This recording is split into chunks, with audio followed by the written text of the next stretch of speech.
The sun was slowly setting over the luxurious mansion, painting the sky with orange hues that contrasted with the impeccably tended garden.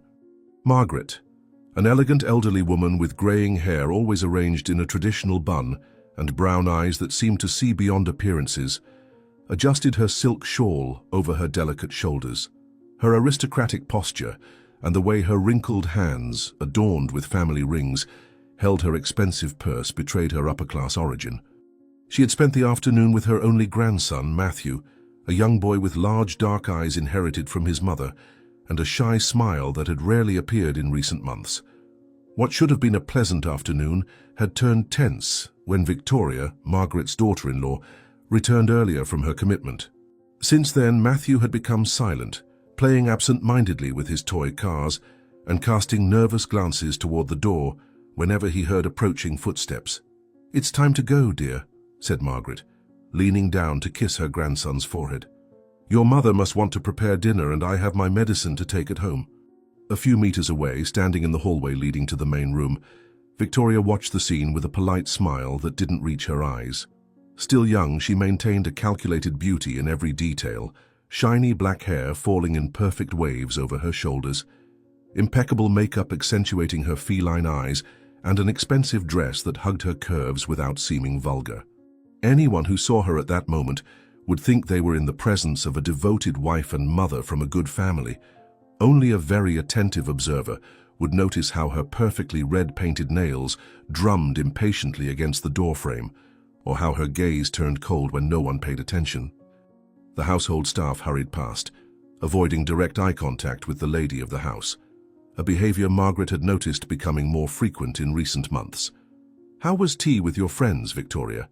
Margaret asked, maintaining the cordiality that had always characterized their interactions, despite the mutual dislike they felt.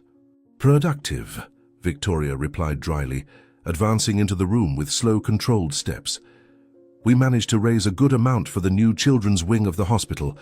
Jason will be proud of the contribution we made on behalf of the family." The ensuing silence was charged with tension, as always happened when the two women found themselves alone. Several years had passed since Jason, Margaret's only son and heir to one of the country's largest fortunes, had announced his whirlwind marriage to Victoria, a woman who had suddenly appeared in his life and miraculously was expecting his child after only a few months of dating. Margaret had never fully swallowed that story, but kept her suspicions to herself, fearing to push away the son she adored. Now, observing Matthew's increasingly withdrawn behavior, her old doubts resurfaced with renewed force. "Jason called to say he'll be in a meeting until late today," Victoria commented, running her hand through her hair in a studied gesture of fatigue. "Business comes first, as always. Perhaps you'd like to stay for dinner, Margaret. Matthew would love that, I'm sure." The words sounded kind, but Margaret knew her daughter-in-law well enough to perceive the falsity behind them. Years of tense dinners and superficial conversations had taught her to read between the lines. The invitation was not sincere. It was just another performance for the mother-in-law, whom Victoria considered an obstacle between her and the family's full fortune. As she pondered a polite response to the refusal she would certainly give, Margaret felt something grab her legs with surprising strength. Looking down, she saw Matthew clinging to her as if his life depended on it, his little body trembling and his eyes now brimming with tears. "Grandma, don't leave me alone with Mommy. Please." Matthew's desperate plea echoed through the ample room, surprising both Margaret and Victoria, whose fake smile instantly froze. Margaret's heart raced in her chest as she bent down, ignoring the pain in her knees to be at eye level with her grandson. Those words, that desperation in the boy's gaze. It was not normal. It was not the behavior of a child who simply did not want to part from his beloved grandmother. There was genuine fear there, a fear that set off all of the elderly woman's internal alarms at once.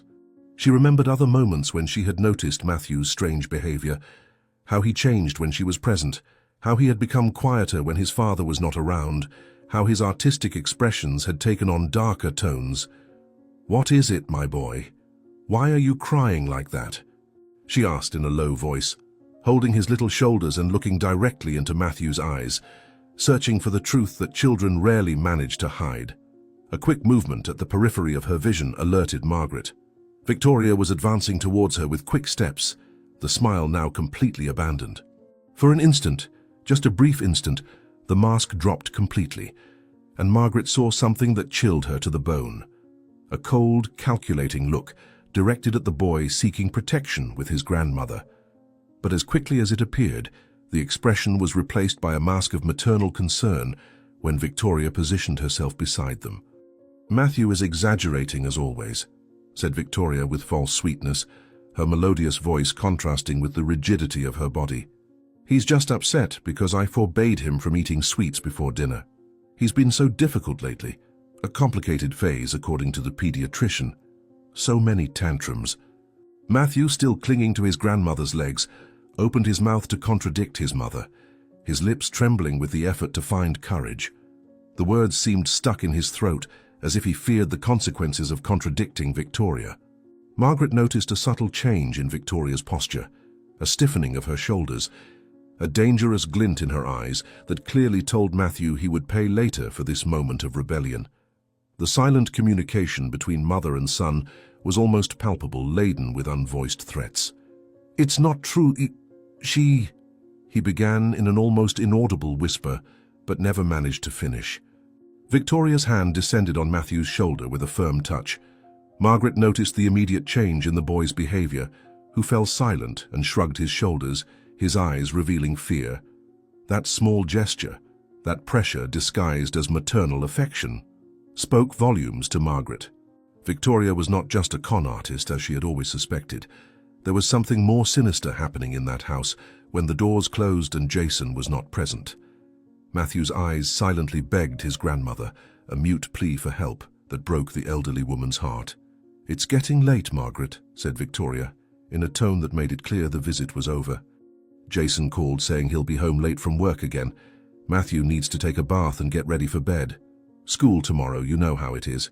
Victoria's movement was subtle, yet resolute, positioning herself between the grandmother and the grandson, creating a physical barrier while gently pulling Matthew away from Margaret's legs under the guise of maternal affection. An inattentive observer would only see a mother organizing her child's nightly routine, but Margaret's experienced eyes caught the momentary terror that flashed across Matthew's childish face, the way his tiny fingers tried to cling to the fabric of her skirt before being forced to let go. She also noticed how the household staff seemed to avoid looking directly at the scene, as if fearing to witness something that would put them in a difficult position. One of the older servants, who had cared for the house since before Jason's birth, quickly passed through the doorway and cast a meaningful glance at Margaret, a look that said, "This is not right." Decades of life experience made Margaret understand that a confrontation at that moment could worsen the situation for Matthew after she left. Instead, she leaned in again, ignoring Victoria's impatient gaze, and looked directly into her grandson's eyes. She needed to make it clear to the boy that she was not abandoning him, that she had heard his plea and would return to help him. Matthew's small hands clung tightly to her skirt, his knuckles white from the force he exerted, as if this were the last safe haven in a sea of uncertainties. "I will return tomorrow, my boy. I promise," she said firmly, ensuring the child understood he was not being abandoned, that she would come back. It was a promise she intended to keep, no matter the cost. Matthew's large dark eyes, so similar to his son Jason's at the same age, filled with a resigned fear no child his age should know. He nodded almost imperceptibly, a movement so slight that only someone looking for it would notice. That mute understanding between grandmother and grandson solidified Margaret's determination. Something was profoundly wrong in that house, and she would find out what it was. The suspicions she had been harboring for years, ever since Victoria's sudden appearance in her son's life, now gained an urgency she could no longer ignore. It wasn't just about protecting the family's inheritance, it was about protecting an innocent child. "The cook will prepare fresh coffee for you tomorrow," she added, mentioning the old mansion employee, one of the few who had worked for the family before Victoria's arrival. "That cinnamon one you love so much." For a moment, a glimmer of hope replaced the fear in Matthew's eyes. That small promise of normalcy, of something good to look forward to, seemed to have given him strength to face whatever might come in the next few hours. Margaret felt her heart tighten. So little to bring happiness to a child who should have had everything. She also noticed the subtle change in Victoria's expression, a hardening of her gaze, a tension at the corners of her mouth that suggested this small display of affection between grandmother and grandson deeply disturbed her. The walk to the mansion's door seemed endless, each step echoing on the marble floor, as Margaret felt the weight of Victoria's eyes on her back. The private driver was already waiting with the car door open, a courtesy Victoria insisted on maintaining. Despite their differences, appearances always came first. The moment Margaret crossed the threshold, she felt the house's energy shift behind her, as if a contained storm could finally be unleashed. The air felt heavier, charged with a tension that was almost palpable. Looking back one last time, she saw Victoria roughly pulling Matthew inside. All pretense of gentleness evaporated now that they were alone. The woman's face, always so controlled in public, transformed into a mask of pure rage that made Margaret's blood run cold. That expression showed a completely different side from the one she presented in public. Her eyes revealed a disquieting coldness as she watched the boy. Margaret wondered how many times this scene had been repeated, without anyone there to witness it. "If you tell your grandmother or your father anything, you'll regret it," she heard Victoria whisper threateningly to Matthew, words she shouldn't have been able to catch from that distance, but the wind seemed to purposefully carry them to her ears like a warning of what was to come. The door slammed shut before Margaret could react, leaving her outside the fortress that had once been her son's happy home. For an instant, she was paralyzed, the image of Matthew's terrified face seared into her mind like a red-hot iron. Through the side window, she saw her grandson's small face pressed against the glass, his eyes silently begging for help as Victoria pulled a heavy curtain, blocking the last connection between grandmother and grandson. Margaret felt a crushing weight on her chest, the guilt of leaving the boy behind even momentarily, mixed with the fierce determination to do something about the situation as soon as possible. "Where to, Mum?" the driver asked, bringing Margaret back to reality. The answer formed on her lips automatically, the address of her home, as always. But as she got into the back of the luxurious vehicle, a resolution took shape in her mind. It wouldn't be just another night of worry and suspicion, not this time. Matthew's desperate words, "Don't leave me alone with Mom," echoed in her mind, a cry for help she couldn't ignore. Tomorrow would be different. Tomorrow she would begin investigating what was truly happening in that house, what Victoria was hiding, and why Matthew was so terrified by the idea of being left alone with his mother. "Home," she finally answered, closing the door with more force than necessary. "And tomorrow I want you here early. I have urgent matters to resolve." As the car pulled away through the imposing gates of the mansion, Margaret felt a determination she hadn't experienced in years. If Victoria was hiding secrets, as she had always suspected, it was time to bring them to light. Little Matthew depended on her, and she wouldn't let him down.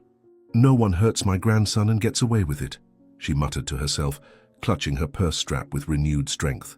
No one. The night was long and restless for Margaret. Every time she closed her eyes, she saw Matthew's terrified face begging not to be left alone with his mother. Those words, "Don't leave me alone with Mommy," tagged in her mind like an alarm bell she could no longer ignore. The first light of morning found the grey-haired lady already awake, sitting on the edge of her elegant bedroom, decorated with family heirlooms and photographs of happier times.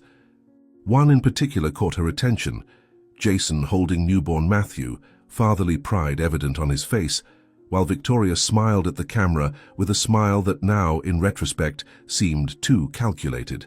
Margaret rose with determination, ignoring the aches of age that protested against sudden movements, and walked to her antique writing desk. Her fingers trembled slightly as she picked up the phone, not from fear but from a controlled anger growing within her like a storm.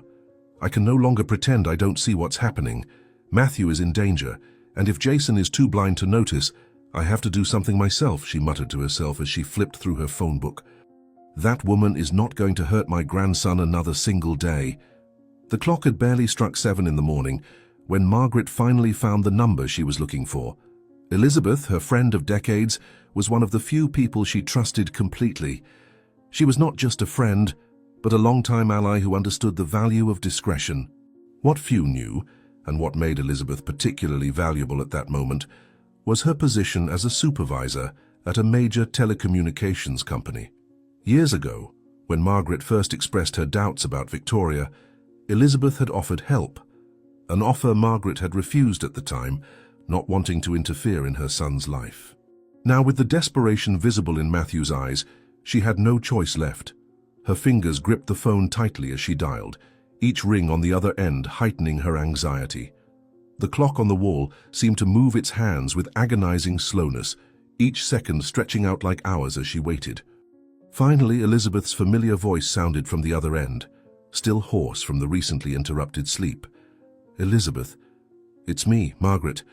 I'm sorry for calling so early, but I need your help. Something is very wrong at my son's house," she said, her voice trembling slightly as she relived the scene from the day before. "It's about Matthew. Yesterday he begged me not to leave him alone with Victoria." "My God, Margaret, what exactly happened? You've always been suspicious of that woman, but I've never seen you so shaken," Elizabeth responded, now fully awake, the concern evident in her voice. "Tell me everything." Margaret recounted in detail the scene from the previous day, the desperation in Matthew's eyes, the shift in Victoria's expression when she thought no one was watching, the whispered threat she overheard before leaving. Each word made her stomach churn, recalling the guilt she felt at leaving her grandson behind.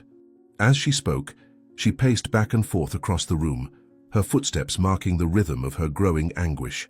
Through the window, she could see the impeccably tended garden of her home, a stark contrast to the inner storm she felt. The hand not holding the phone clenched into a fist as she reached the part about Victoria's threat. "If you tell your grandmother or your father anything, you'll be sorry." Words no child should ever hear, especially from their own mother. As she finished recounting the events, the momentary silence on the other end of the line was heavy with the gravity of the situation. "Do you still work at that telephone company? I need to record a call," she finally asked, getting straight to the point. "I know it must be illegal, but this is an emergency, Elizabeth. I feel like Matthew is in real danger." "Technically, it's against company policy." Elizabeth hesitated briefly before continuing, her voice now lower and more determined. "But there are certain pieces of equipment I can lend to a friend without asking questions. Are you ready to uncover the truth, Margaret? Because once you know, you can't pretend you don't know." The sun was already high in the sky when Elizabeth arrived, carrying a small, innocuous-looking black case. Her experienced hands worked quickly, connecting the recording device to Margaret's phone. The device was small, discreet, and part of the most advanced equipment used by the telephone company for quality monitoring, or so the official justification went. Margaret watched intently, her eyes absorbing every detail, as Elizabeth explained how it worked. The mounting tension in Margaret's chest mingled with a steely determination she hadn't felt in years. This was no longer just a vague suspicion about the daughter-in-law she had never fully approved of. It was a mission to protect her grandson. As Elizabeth finalized the connections, adjusting a small button on the device, Margaret mentally rehearsed what she would say to Victoria. It needed to be natural, not arouse suspicion, but prolong the conversation long enough for something revealing to be captured. "It's all ready," Elizabeth said, stepping back from the now modified phone. "The device will automatically record any call you make or receive. Remember to keep Victoria talking as much as possible. If we're lucky, she'll say something incriminating. And if we're not lucky, if she's too careful," Margaret asked, her anxiety momentarily overcoming her determination. "She's cunning, Elizabeth. She survived 6 years without Jason suspecting anything." The look Elizabeth gave Margaret was a mixture of compassion and firmness, the look of someone well acquainted with life's ups and downs. Her time-worn hands, much like Margaret's own, grasped her friend's tightly, conveying through touch the confidence her words tried to impart. The sunlight streaming through the window illuminated the two women's faces, highlighting the lines that years of experience had etched into their features, lines of wisdom, loss, joy, resilience. In that silent moment, they shared more than words could express, the understanding that some battles must be fought, regardless of the odds of victory. "Then we keep trying. For Matthew," Elizabeth replied resolutely, squeezing Margaret's hands before releasing them. "People like Victoria always make mistakes eventually.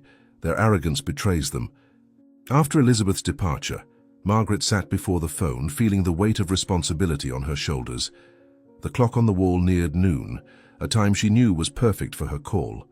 Jason would be at work, and Matthew likely at school, leaving Victoria alone in the mansion. Her fingers hovered over the numbers, a brief hesitation before the final plunge. She took a deep breath, filling her lungs with the air that seemed scarce in the suddenly small room. The sound of the dialer was almost deafening in the silence of the house. 1 ring, 2 rings, 3, each one increasing the pressure in her chest. Then, Victoria's voice came from the other end, that melodious voice that Margaret now knew was just another mask. "Yes?" Victoria's voice sounded impatient, as if the call were an unwanted interruption in her routine. "Victoria, it's me, Margaret. I hope I'm not interrupting anything important," she replied, keeping her voice calm and controlled, despite the internal storm. "I just called to see if Matthew is feeling better today. I was worried after yesterday." "He's fine," Victoria replied dryly. "It was just a tantrum, as I said. Children have those things, Margaret. You should know you've raised a child." The coldness in Victoria's voice was like a knife, sharp and calculated to keep distance. Margaret could almost visualize her daughter-in-law on the other end of the line, probably standing in the huge kitchen of the mansion, perhaps holding a coffee cup while speaking, that fake smile etched on her face out of pure habit, even though there was no one to see. The barely concealed contempt in her words was something Margaret was already used to, but now every word, every intonation had a new meaning. It wasn't just a difficult daughter-in-law, it was a dangerous woman who threatened her grandson's well-being. Swallowing the anger that threatened to take over her voice, Margaret continued, determined to prolong the conversation. "Of course, dear, but you know how grandmothers are. We worry too much," she said, inserting a light, forced laugh. "I was thinking of stopping by later. Maybe bring that chocolate cake Matthew loves so much. Do you think he'd like that?" "It's not a good day, Margaret," Victoria cut her off, the impatience now evident. "Matthew has piano lessons in the afternoon, and then I need to take him to the doctor for a routine appointment, maybe on the weekend." Margaret immediately noticed the lie. Matthew didn't have piano lessons on Tuesdays, they were on Thursdays, and she knew this because she was often the one who took him. The lie, however small, only confirmed her suspicions that Victoria was trying to keep her away. She needed to continue, make Victoria say more, reveal something. Her gaze fixed on the recording device connected to the phone, the small red LED blinking silently, capturing every word exchanged. She adjusted the shawl over her shoulders, as if the gesture could give her additional strength, and continued her performance. "I understand, dear. It's so hard to keep up with his busy schedule, isn't it? Maybe I can help somehow. I know Jason has been so busy lately that you end up having to do everything yourself," she offered, intentionally touching on the point she knew was sensitive for Victoria. Jason's constant absence. "Speaking of him, have you been able to talk about that trip you were planning?" As she spoke, something unexpected happened. She heard a faint click on the line, followed by a different kind of silence. Not the normal silence of a pause in the conversation, but the kind of silence that suggested Victoria had put the call on hold. Margaret held her breath, fearing her daughter-in-law had noticed something, her eyes fixed on the recording device, checking if it was still working. The red LED kept blinking, indicating the recording was ongoing. Then, without warning, she heard Victoria's voice again, but different. She wasn't talking to her anymore. Somehow, Victoria had answered another call, mistakenly believing she had put the first call on hold or disconnected it entirely. Margaret's heart raced as she realized what was happening. A chance, an opening she hadn't dared hope for so soon. Yes, it's been 6 years, and the plan is still perfect. The idiot still believes to this day that Matthew is his son.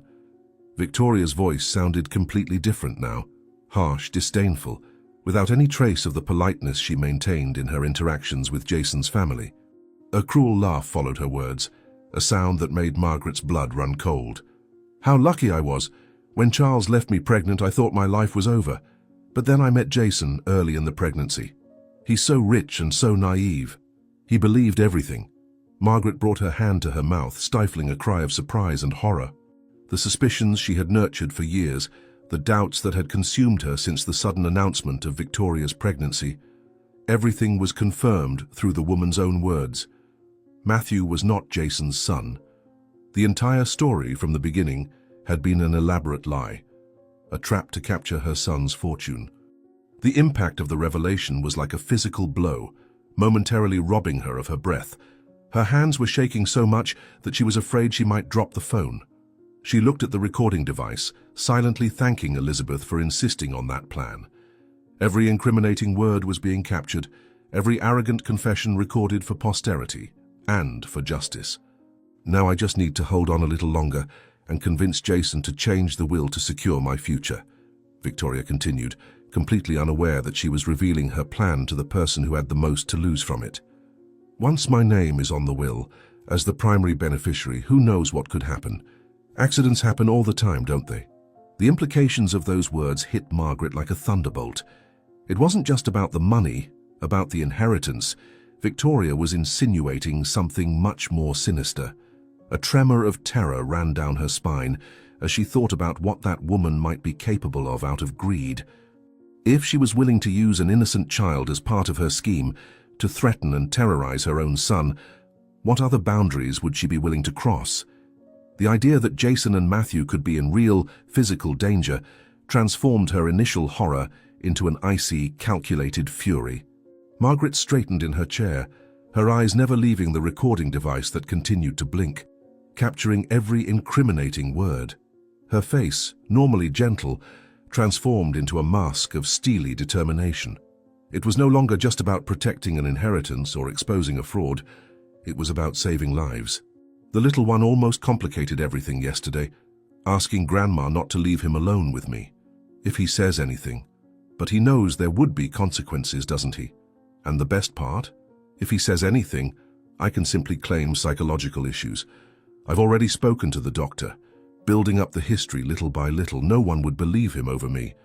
Margaret felt her blood boil in her veins. How could a woman be so calculating, so cold as to plan to discredit a child in such a methodical way? The manipulation was deeper and more perverse than she had ever imagined. It wasn't just Matthew who was in danger. It was the entire family, the whole future she had envisioned for her son and grandson. Victoria's plan was complete, thought out down to the smallest details over the course of years. The device kept recording, capturing every word of that involuntary confession. Margaret remained motionless, hardly daring to breathe, fearing that any sound might alert Victoria that she was being overheard. Her eyes, normally gentle, now burned with a determination she hadn't felt in decades. "I have to hang up now," Victoria said abruptly to her unknown interlocutor. "The driver must be arriving to take me to the salon, and then I need to meet my lawyer to discuss some changes to Jason's paperwork."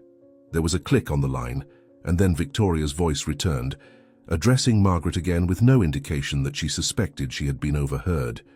The transition between the real Victoria, cruel, calculating, threatening, and the Victoria she presented to the world was so perfect, so rehearsed, that it would be frightening if it weren't so revealing.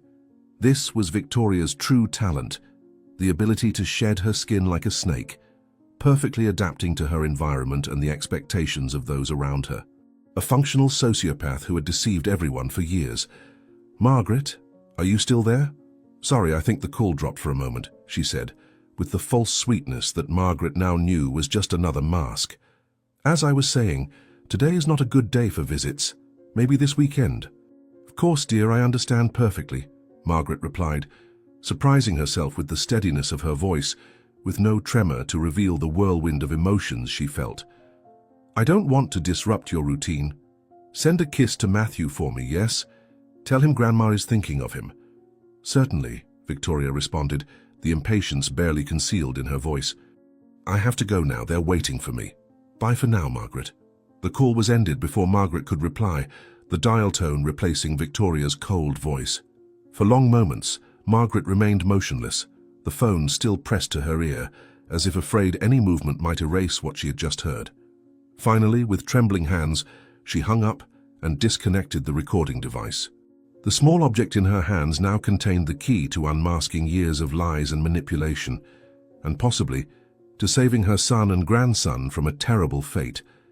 Her face, normally soft, was transformed by a mixture of horror, anger, and determination. She glanced at the clock. Only 2 hours had passed since Elizabeth left, but it felt like an eternity. The world had completely changed in those 2 hours. Nothing would be the same again. My God, she planned it all. From the beginning, she whispered to herself, her voice trembling with the full realization of what she had just discovered. And now she's planning something worse, much worse.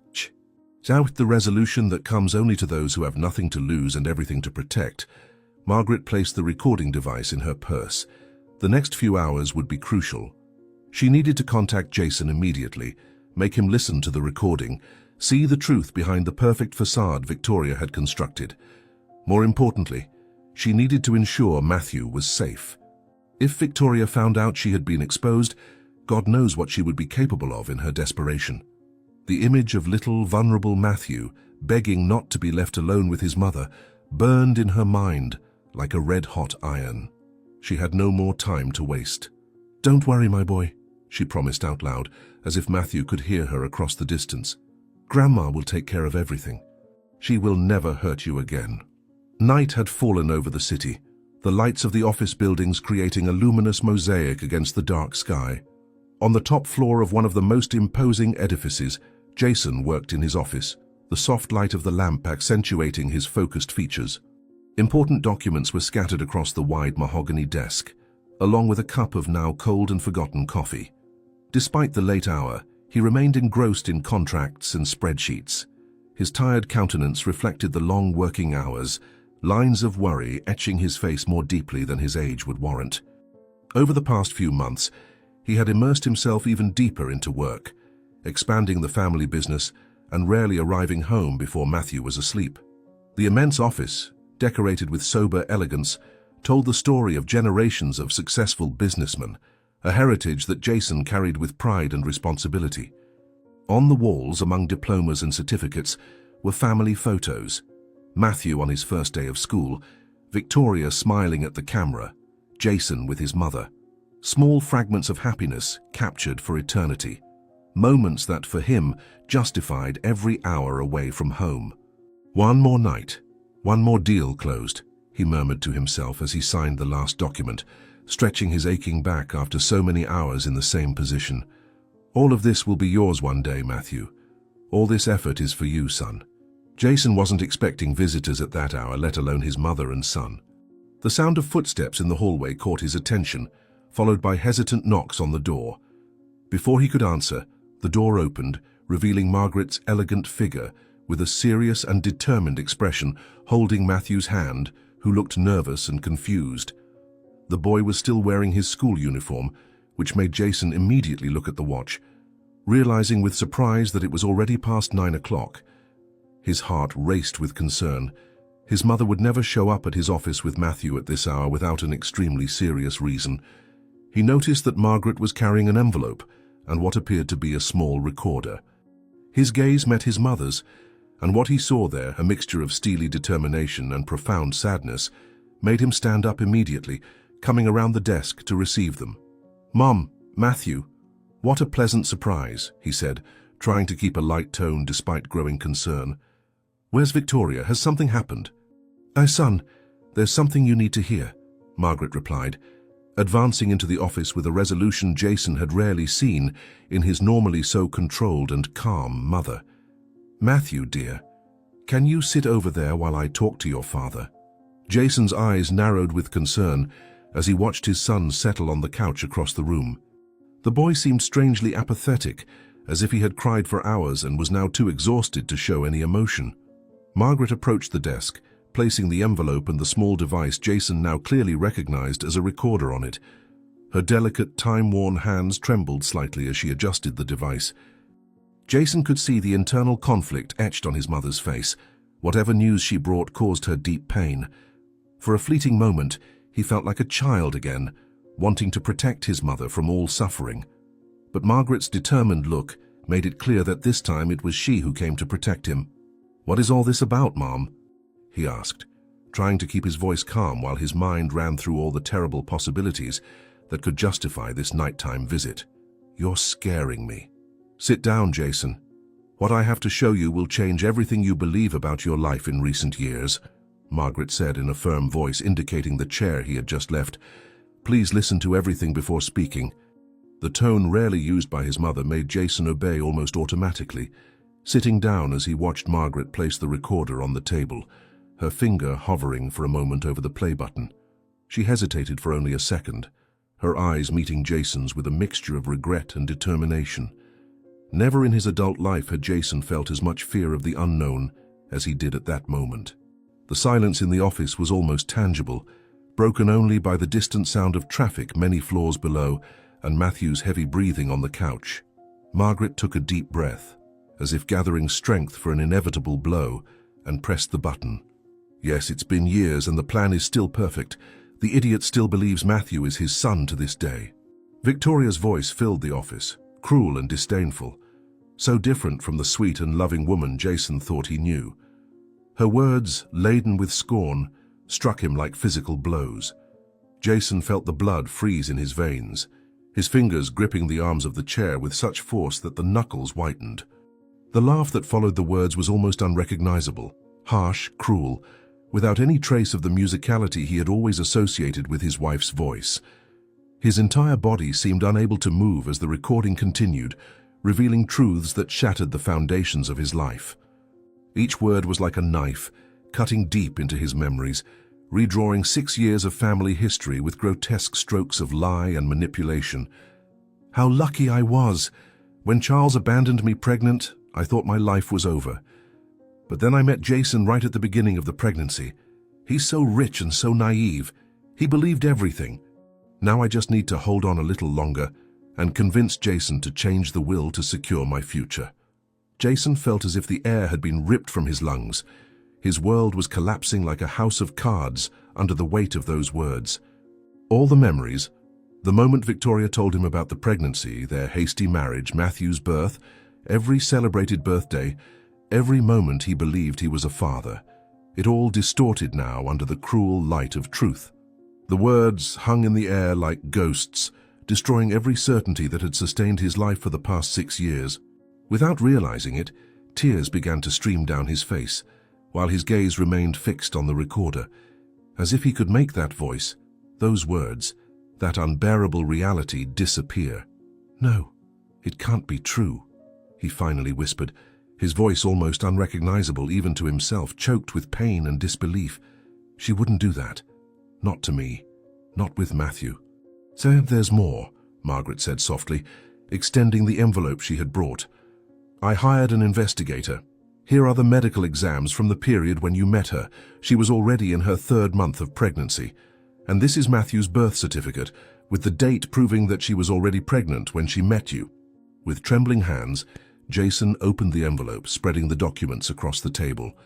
Ultrasound exams with dates that left no room for doubt, certificates, medical records, each page irrefutable proof of the elaborate charade Victoria had constructed. His eyes scanned the documents, absorbing every detail with a mixture of horror and morbid fascination. How had he not realized? How had he been so blind? 6 years of his life based on such a complete lie, that it now seemed impossible not to have seen the signs. He remembered comments from friends about the swiftness of the pregnancy, about certain details that didn't seem to fit. He remembered the worried looks from his mother when he announced he would marry Victoria after only 2 months of dating. Everyone saw what he, blindly in love, refused to see. "She planned it all," he murmured, his eyes still fixed on the documents, his mind reconstructing every moment under this new and terrible perspective. From the beginning, a scam. But why? Why didn't she just... "Money, son. It was always about money," Margaret replied with sorrow, placing her hand on her son's shoulder. "She saw in you an opportunity when she was desperate, pregnant and abandoned. And then, when she realized the extent of the family's fortune, she decided she wanted more." As Jason processed the devastating impact of those revelations, a small sound from the other side of the room caught his attention. Matthew, momentarily forgotten on the couch, was now watching them with wide eyes filled with fear and confusion. The boy, no, his son, no matter what those documents said, had heard every word, every terrible revelation. Jason felt a new wave of pain as he realized that Matthew, just a child, now carried the weight of that truth that not even he, an adult, could bear. The boy suddenly seemed smaller, huddled against the couch, his large dark eyes brimming with unshed tears. The expression on his face broke Jason's heart. It was fear, yes, but also something worse. The terrible expectation of rejection. "You don't want me anymore, Daddy." Matthew's small, trembling voice cut through the heavy silence of the office, his words laden with an understanding far too painful for his few years. "Now that you know I'm not really your son?" Those words were like a physical blow, snapping Jason out of his trance of shock and pain. In an instant, all other emotions, the anger towards Victoria, the sense of betrayal, the horror of the lie, everything was replaced by something more fundamental, more urgent. The unconditional love for that child he had called his son for 6 years. In that moment, he realized a truth that transcended biology, documents, birth certificates. Matthew was his son in every sense that truly mattered. He leapt to his feet, crossing the office in long strides, and knelt before the couch, bringing himself level with the boy's eyes, ignoring the protest of his knees against the hard floor. "I will always be your father, Matthew. No matter what happens," he said firmly, gripping the boy's small shoulders and looking directly into his eyes. "Nothing, absolutely nothing we've uncovered today changes that. Do you understand? You are my son. You always have been, and you always will be." The tears finally spilled from Matthew's eyes, cascading down his childish cheeks as he lurched forward, wrapping Jason's neck with surprisingly strong little arms. Jason embraced him with all the strength he dared apply to such a frail body, feeling the boy's hot tears on his shoulder. His own face was wet, but he didn't care. In that embrace, he reaffirmed a bond that went far beyond blood and DNA. A bond forged in sleepless nights, stories told, scraped knees healed, shared smiles. The paternity test that truly mattered wasn't in those documents on the table, but here, in this desperate embrace between a man broken by betrayal and a child terrified of abandonment. "I love you, Dad," Matthew sobbed, the words muffled against Jason's shoulder. "I wanted to tell you about her, but I was scared. She said no one would believe me. It's okay now, son. I'm here. No one's going to hurt you anymore," Jason promised, pulling back just enough to look into Matthew's eyes, wiping his tears with his thumb. "You can tell me anything, always. I'll always believe you." The moment of connection between father and son was suddenly shattered by the sound of the office door opening. Jason looked up to find Victoria standing in the doorway, elegant as ever in her expensive dress, her face a mask of concern that now, in the light of truth, seemed grotesquely false. Her eyes quickly took in the scene. Margaret by the table, the scattered documents, the recorder, Jason kneeling and embracing Matthew. For a fleeting instant, the mask slipped, and Jason saw something he had never noticed before. A flash of cold calculation, of contained fury, immediately followed by the return of the concerned wife and mother expression. That transformation, so quick that he almost doubted seeing it, was the final confirmation that it was all true. The woman before him was a stranger. She had always been. "What's going on here?" Victoria asked, advancing a few steps into the office, her voice perfectly modulated to show concern. "I received a message saying you were with Matthew, Margaret. Why did you bring him here so late? And why does everyone seem so disturbed?" Jason rose slowly, positioning himself protectively in front of Matthew, who immediately hid behind him, clinging tightly to his legs. The contrast between the boy's reaction and a child's normal behavior toward their own mother was yet another confirmation. Once again, he wondered how he could have been so blind. He felt a cold, calculated anger taking the place of his initial shock. Every part of his being wanted to confront Victoria, throw every lie he had uncovered in her face, demand explanations for 6 years of betrayal. But Matthew's presence restrained him. The explosion would have to wait. "The police are on their way, Victoria." "It's over," he said with a calmness he did not feel, his voice low and controlled, more threatening than if he had been shouting. "Fraudulent paternity is a crime. Extortion, too. Not to mention what you did to Matthew all these years." Victoria's face visibly paled, her eyes widening as she realized the recorder on the table, the scattered documents. For a moment she seemed frozen in place, like a cornered animal under a car's headlights. Then, with the swiftness of a snake, her behavior changed completely. The mask of the concerned mother and wife vanished, revealing the true Victoria. Calculating, cold, willing to do anything to survive.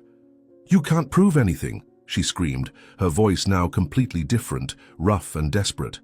"It's my word against hers, and he's my son, mine." With a quick and desperate movement, Victoria tried to reach for Matthew, who shrank further behind Jason, letting out a scream of fear that reverberated through the office.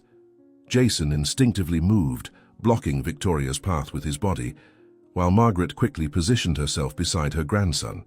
The physical confrontation that seemed inevitable was interrupted by the sound of the door opening again. Two men in suits, whom Jason recognized as part of the building's security team, entered the office, accompanied by a uniformed police officer. "We called the police as soon as we arrived, sir," one of the security guards informed with professionalism, "as per your instructions." Jason nodded briefly, grateful for the presence of the security guards he had alerted by phone while Matthew was hugging him, unnoticed by Victoria. Seeing herself cornered, Victoria cast one last look of pure hatred towards Margaret, before making a desperate attempt to flee, pushing one of the security guards with surprising force for a woman of her stature. The move was futile. The other guard easily restrained her, holding her arms as she thrashed screaming obscenities that completely contradicted the image of refinement she had cultivated for years. "You'll regret this, all of you," she screamed, struggling uselessly against the guard's firm grip. "He's my son. You have no right, Jason. No right." As Victoria was led away, her screams echoing down the hallway, Jason felt Matthew trembling against his legs. He crouched down again, turning the boy towards him, trying to shield him from that traumatic scene. Matthew's eyes were wide with fear, but there was also relief in them, as if a long nightmare was finally coming to an end. Margaret approached, enveloping both of them in a protective embrace. There, in that improvised family circle, Jason finally felt that, despite everything he had lost that night, he still had what truly mattered. "And he will continue to be my son too," Jason said firmly, looking into Matthew's eyes, completely ignoring Victoria's last fading screams in the hallway. "Always. The three of us, we're a family, Matthew. The only family that matters." Matthew nodded, a small smile beginning to form on his tear-stained face. Jason realized that, for the first time in a long time, perhaps for the first time since he had known him, the boy's smile reached his eyes, lighting them up with genuine happiness. Margaret, watching the scene, felt her own tears escape, but this time they were not tears of sadness or anger, but of relief and hope. The dark shadow that had loomed over their lives had finally been faced, and although there was much to rebuild, the first and most important step had been taken. Matthew was safe, Jason knew the truth, and Victoria could no longer hurt them. "Shall we go home, yes?" Margaret suggested softly, her hand resting on her son's shoulder. "Our home, like in the old days, until we decide what to do next."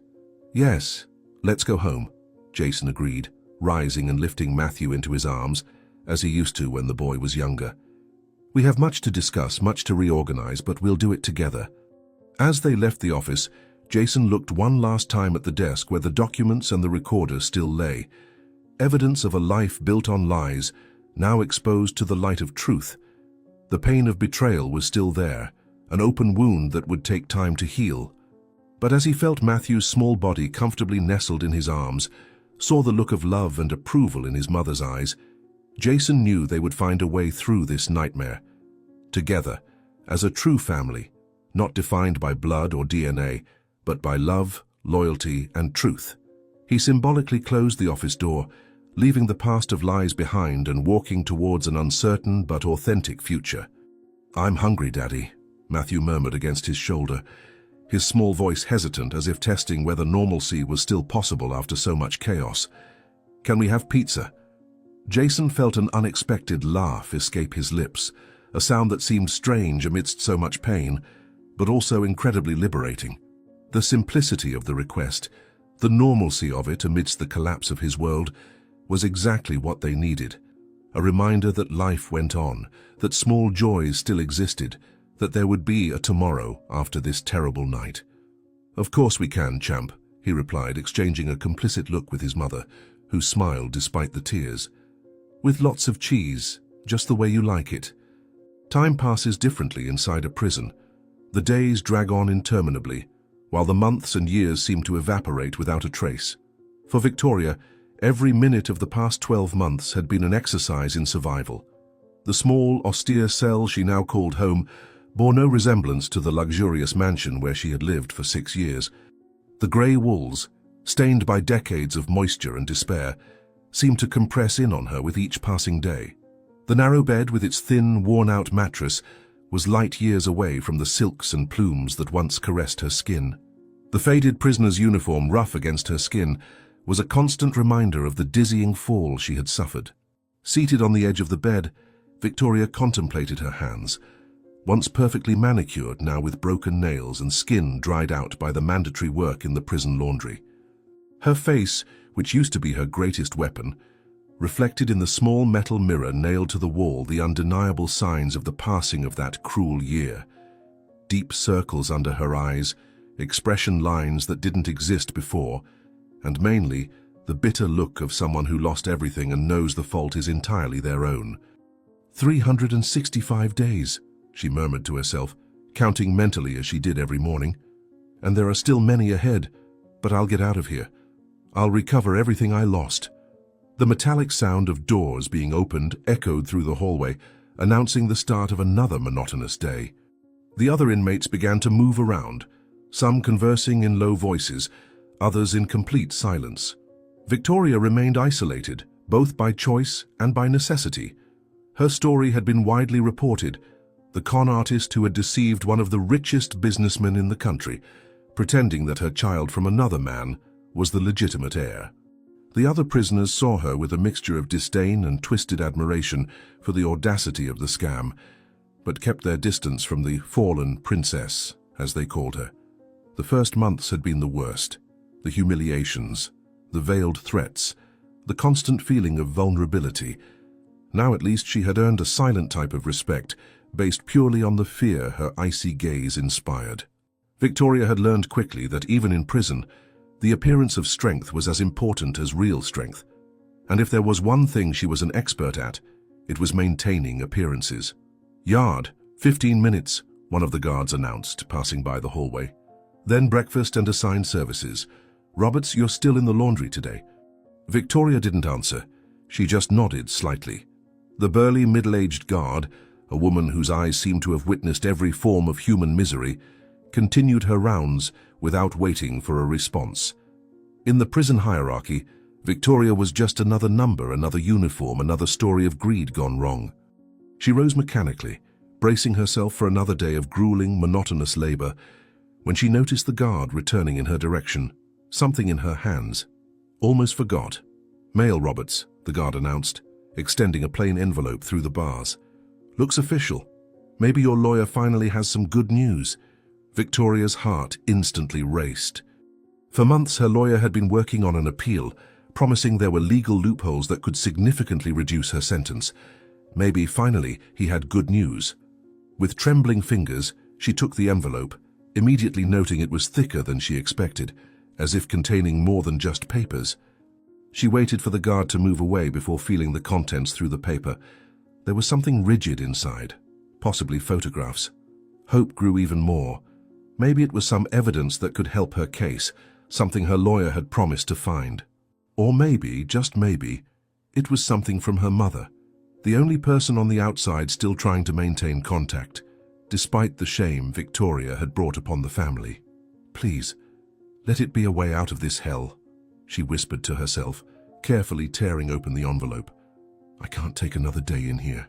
The envelope's contents slid into her hands, and Victoria felt as if all the air had been sucked from her lungs. It wasn't news about her appeal. It wasn't messages from her mother. In her trembling hands were vivid color photographs of Jason, Matthew, and Margaret on a paradisiacal beach. The three of them smiled at the camera, Jason's arms protectively around Matthew, while Margaret smiled beside them, looking years younger. The setting was one of obvious luxury, probably a private island or exclusive resort. They were tanned, relaxed, and above all happy. Incredibly happy, like a family, a real family. The kind of family Victoria had tried to pretend to be a part of, but had never truly managed to create. No. Her voice came out as a strangled whisper as she flipped over the first photo, finding a handwritten message on the back. "First Christmas free from your shadow, we've never been happier." Her trembling fingers moved to the next photo. Matthew building a massive sandcastle, focused and smiling, looking bigger and healthier than she remembered.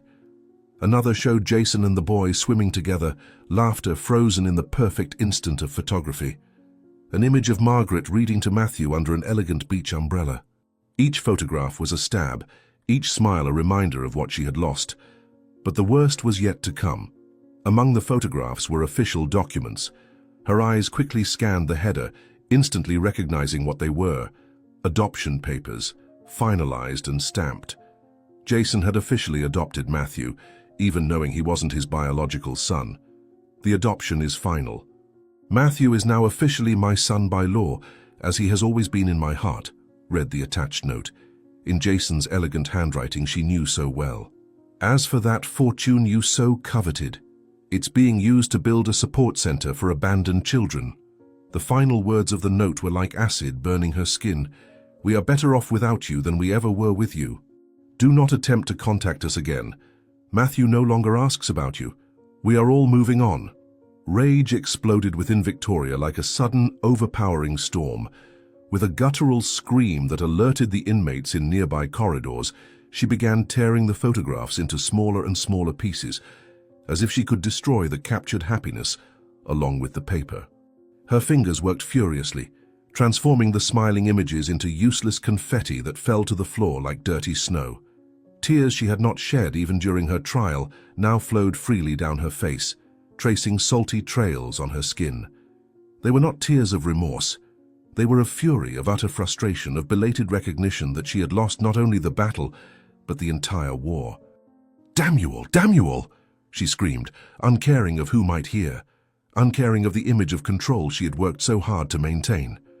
"That boy is mine! Mine! You had no right!" The guards appeared quickly, alerted by the screams. They found Victoria kneeling on the cell floor, surrounded by the shredded remains of the photographs, sobbing and shouting incoherent threats. Her behavior was so different from the cold, controlled prisoner, they knew that for a moment they hesitated, watching with morbid fascination the complete collapse of this woman who had always seemed unbreakable. Victoria barely noticed when they opened the cell, when they lifted her by the arms, when they escorted her down the corridor under the curious gazes of the other inmates. She continued to mutter threats and accusations, her body shaking with violent sobs as she was taken to the infirmary. "Always knew she'd blow eventually," commented one of the older guards, shaking her head as the cell was cleaned. "The ones like her, who keep it all under control, always break in the worst way when they finally break." In the small prison infirmary, Victoria was sedated for her own good, falling into a restless sleep, her face still marked by tears of rage. As the doctors discussed her mental state, deciding whether she would need to be transferred to a psychiatric ward, Victoria dreamed. She dreamed of the life she had so carefully planned, and that had slipped through her fingers like fine sand. In the dream, she saw Matthew, not the smiling Matthew from the photographs, but her son, her baby when he was newborn, when he was still only hers, before everything. She saw the helpless little being that Charles had abandoned along with her, the baby she had almost decided not to have, the son she had used as a tool in her scheme to secure a life of luxury. In some distant corner of her mind, a voice whispered that perhaps this had been her greatest crime, not against Jason, not against Margaret, but against Matthew, against her own son. "He's happy now," she whispered to the infirmary ceiling hours later, when the sedatives began to lose their effect. "He's happy without me." 3 days later, Victoria returned to her cell calmer, though the episode had left its marks.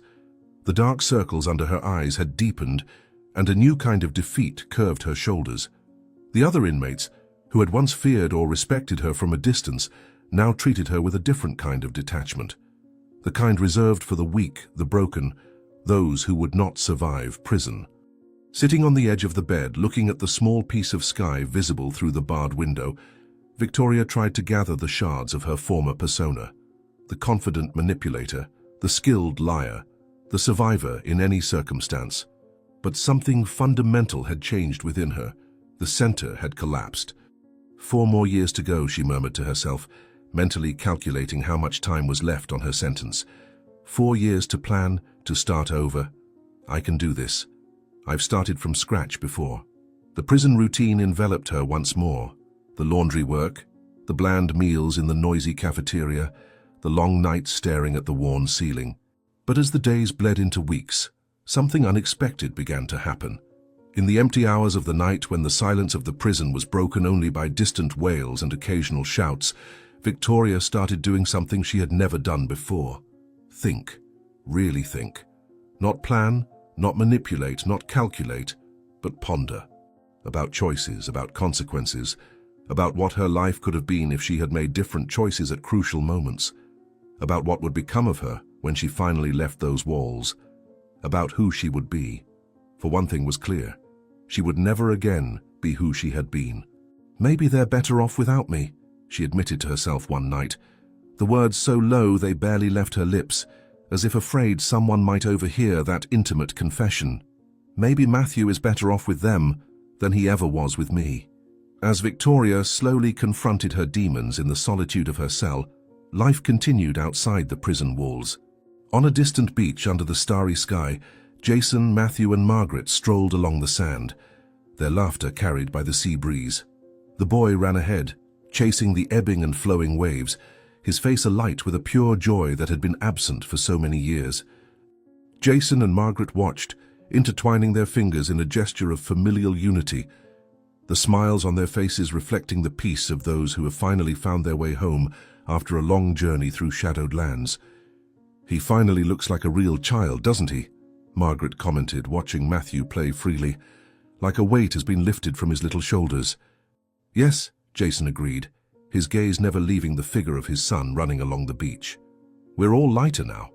The imaginary camera capturing this scene slowly pulls away, contrasting the happiness of this reconstructed family with Victoria's absolute loneliness in her cell.